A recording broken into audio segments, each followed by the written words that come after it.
মনোবীক্ষণ polyclinic, চিকিৎসার জগতে এক দশক। এখন এখানে সব বিষয়ে ডাক্তারবাবু এক ছাদের তলায়। ফোন করুন 7477799515 এই নম্বরে। দেখলে মনে হবে কোনো পুকুর বা জলাশয়, তবে তা নয়। বেলডাঙ্গা রাস্তায় এমনই ছবি। বেগুনবাড়ি পঞ্চায়েতের মেদিনীপাড়া এলাকায় জল জমে বাড়ছে দুর্ভোগ। আপনার আনন্দে আমাদের উদযাপন। বিয়ে হোক বা পার্টি, বহরমপুরে এবার luxury banquet hall at golden retreat. জেলায় একমাত্র পিলারলেস ব্যাংকোয়েট। আছে স্পা, সালন, ক্লাব মেম্বারশিপের সুযোগও। বহরমপুর শিল্প তালুকে গোল্ডেন রিট্রিট। দেখে মনে হতেই পারে কোনো পুকুর বা জলাশয়, তবে তেমনটা নয়। রাস্তার ওপরে জমে রয়েছে বৃষ্টির জল। সেই জল ঠেলেই বাচ্চাদের স্কুল থেকে সকলকে যেতে হচ্ছে কাজে।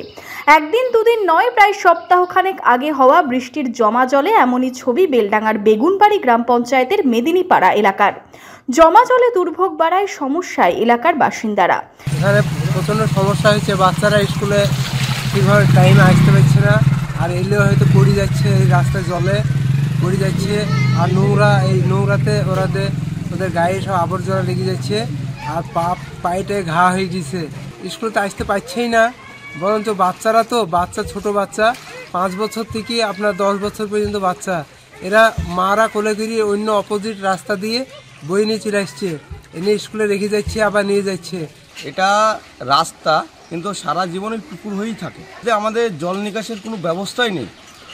জল নিকাশের কোনো ব্যবস্থা নেই। বাড়ির মধ্যে জল ঢুকছে, বাড়ির ভিতরেই জল ঢুকছে। এই নোংরা জলই এইতে বাচ্চারা সবাই স্কুল সব কাপড় তুলেই যেতে হচ্ছে।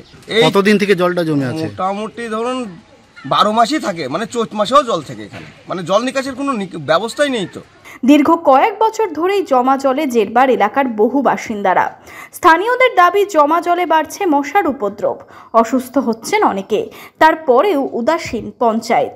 নোংরা জল, ধরেন পাট পচা গন্ধ নোংরা জল, তো এইসব জলে বাচ্চারা স্কুল যাচ্ছে, হাঁটা চলাফেরা করছে, ওদের পায়ে ঘা হচ্ছে এবং মশার খুব উপদ্রব হচ্ছে, অত্যন্ত মশা হচ্ছে। তাছাড়া এই যে আমাদের এখানে ড্রেনের যা কাজ সম্পূর্ণ হয়নি, যার জন্য জলটা কোথাও বেরোতে পারছে না, এখানে ব্লক হয়ে থেকে যাচ্ছে।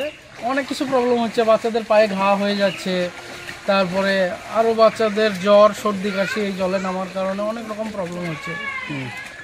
অনেক আগে তো এইখানে তো একটা বাচ্চা পড়ে মারাও গেছিল, এখন তো এই খাদ্যার ততটা নেই, অনেক কিছু সমস্যা হচ্ছে আমাদের এখানে। তবে দুর্দশার কথা মেনে নিয়ে পঞ্চায়েত প্রধানের দাবি, এলাকায় নিকাশি ব্যবস্থা ঠিক করতে কাজ শুরু হয়েছে। কাজের টেন্ডারও হয়ে গেছে, দ্রুত সমস্যা মিটে যাবে। যাতে এই সমস্যাটাকে সুরাহা করা যায়, সেই কারণে আমরা পঞ্চায়েতের জেনারেল বডির মিটিংয়ে সিদ্ধান্ত নিয়েছি যে ওখানে জলের যে নিকাশির যে সমস্যা, সেই সমস্যাকে দূরীকরণ করার জন্য কিন্তু আমরা একটা ড্রেন আমরা করার একটা সিদ্ধান্ত নিয়েছি। এই রাস্তার জন্য কিন্তু আমরা 5 লক্ষ টাকা, 2.5 লক্ষ করে দুটো কাজের জন্য 5 লক্ষ টাকা আমরা কিন্তু বরাদ্দ করেছি। আমাদের কাজের টেন্ডার ফ্লো কমপ্লিট হয়ে গেছে, আমরা জাস্ট ওয়ার্ক অর্ডার ইস্যু করে দিয়েছি। অতি শীঘ্রই এজেন্সি কাজগুলো করে দেবেন এই আশাটুকু রাখছি। এখন দেখার, এই জল যন্ত্রণার হাত থেকে কবে মুক্তি মেলে।